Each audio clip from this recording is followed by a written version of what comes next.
Every year, more than 2 million people from all over the world visit the most important museum of the Netherlands, the Rijksmuseum.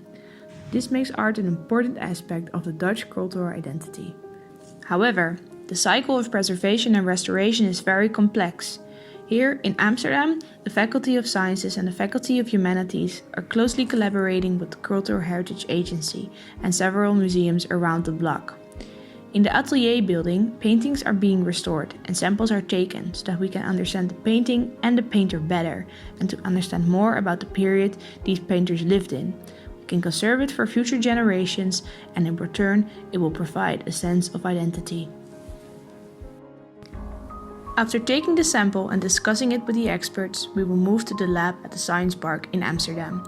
But during this bike ride, I will have some time to briefly discuss the complexity of the cultural heritage samples. Every sample brings a new challenge, which starts from the fact that we sometimes have no clue what's inside. It could consist of natural dyes, which would indicate that the painting was made before the 1850s, but it could also contain synthetic dyes. These dyes are relatively small molecules with very different functionalities. They can be charged, either positive or negative. They can be absorbing in a wide variety of wavelengths and they all have their own polarity. This means that the technique that we will use is able to detect all the possibilities. In a dye research performed at the University of Amsterdam, we have developed a two-dimensional liquid chromatography method, hyphenated with mass spectrometry and UV vis.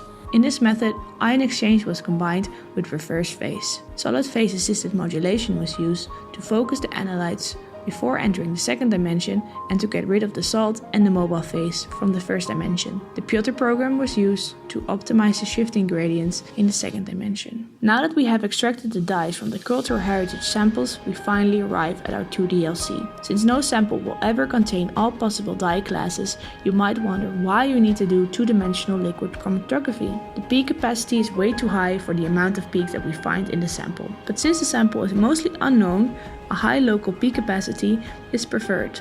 This makes the method unbiased and able to separate compounds from the same class. And the result? Plots like these with over 70 dyes.